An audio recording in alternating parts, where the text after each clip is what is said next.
Okay, well, let's welcome in Ben Powell, Chief Middle East and Asia Pacific Investment Strategist at BlackRock Investment Institute. Ben, great to have you with us here on the program. Good to have you back. Thanks indeed. Prashant this side. Generally the acknowledgement and the realization, Ben, that for broad emerging markets, it's going to be much tougher environment heading into 25 because, Mr. Trump wants the US to be the only game in town in that sense.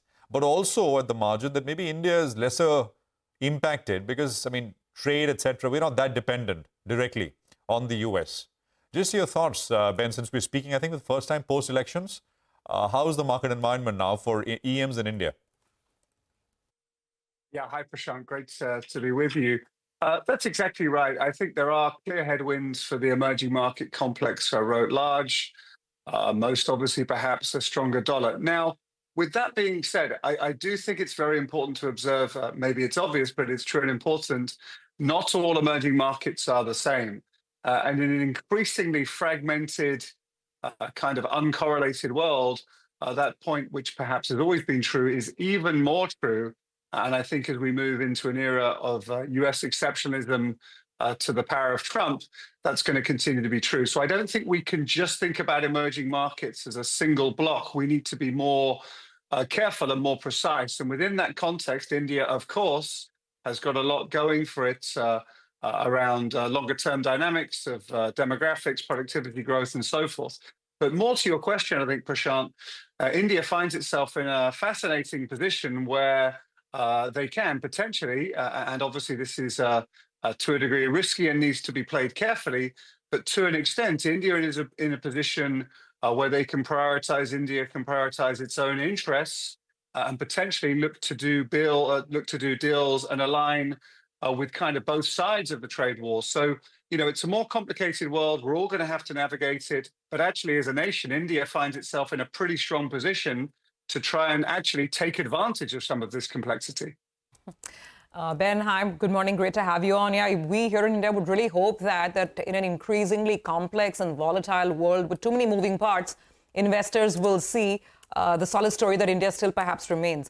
But, to talk about this complexity, and I just want to, draw your attention to what the ECB said yesterday in its financial stability report, right? They're flashing red all over the place on potential tariff wars, on geopolitics, and on this potential AI bubble as well. I don't know if you had a chance to go through some of those highlights, but what do you make of them? Do you think the market will will pay more heed? We're still quite constructive, and the AI enthusiasm, I have to say, we at BlackRock, the world's largest investor by far, we still think the AI enthusiasm is completely appropriate. This is a revolutionary technology, something akin to the Industrial Revolution, electrification. So this is a big deal, I think it's fair to say. Now, with that being said, excitement is fine, but we are financial analysts. We need to be appropriately sober, I guess, and kind of bring it all down to a more practical level. So we would be focusing on a kind of three-stage story for the emerging for artificial intelligence. The first stage, which is kind of where we are currently, is the build-out.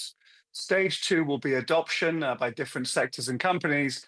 And then hopefully a long way down the track can be societal transformation. But we're not there yet. Where we are is the build-out. And you're seeing, of course, hundreds of billions of dollars of real money flowing from the big companies into the requirements they have to build the energy architecture, the real estate, data centers exist in the physical world, and all that kind of stuff. So for us, the enthusiasm is appropriate.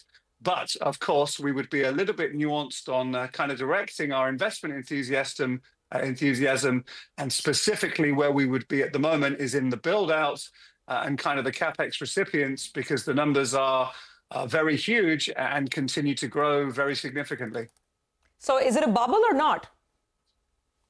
No, I don't think so. They're making real money. So people sometimes ask me, is this the 1990s again? And I really think the answer to that is clearly no. If you think about the late 1990s, I won't name names, but there were certain companies, not only did they not make any earnings, they didn't even make any revenue, and they were valued at billions of dollars. So these companies are making real money, obviously, huge quantities of money. They have extraordinary pricing power.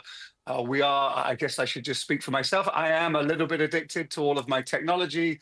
That gives these companies extraordinary pricing power. And it seems a very different situation from the bubble back in the 1990s, at least to us. Well, Ben, welcome to the show. And this is Nigel on this side. I recall you telling us the last time around as well, India is well placed and you'll be more cautious on being underinvested rather than being overinvested in various emerging markets. Given that sort of a backdrop and given that India is relatively best placed, since you mentioned billions of dollars, our worry is billions of dollars have been flowing out of India. The F5 outflows have been a little bit worrying. Given the post the correction, the longer term story for India, do you think pretty much most of that selling could already be in the price? Because I think last count, it was nearly around $14 billion of outflows in a matter of around 45 days. Yeah, we've had a bit of bad luck in India. I think a few things totally beyond the control of India have happened, right? So we had China enthusiasm. So maybe some money flowed out of India into China. We've had a strong dollar on the back of a Trump win. And maybe we had a little bit of excitement and slightly stretched valuations in India. So a slightly fragile economic equity situation in India was then confronted by a couple of surprises. I would say I think some of the China enthusiasm is abating. They're not quite delivering on the big fiscal side. So when one is running emerging market monies, maybe some of that money can start to come back or at least stop flowing out of India. And the strong dollar, fair enough, Trump has won and a big mandate, so that makes sense. But it seems likely that some of the big moves have happened. So hopefully those two kind of external headwinds should be abating, and we can get back to focusing on the India story, which I think, as we all agree, continues over the medium term to look very favorable. But again, I'd make my point as I made with emerging markets. I think that's equally true within individual countries. So within India, we would, for example, be focused on the infrastructure side, government and corporate still with relatively strong balance sheets, still substantial infrastructure requirements across different parts of the country. So that's an area which we think has got kind of a domestic political tailwind, and there's the money to fund it. So India, we hope that some of those headwinds are abating.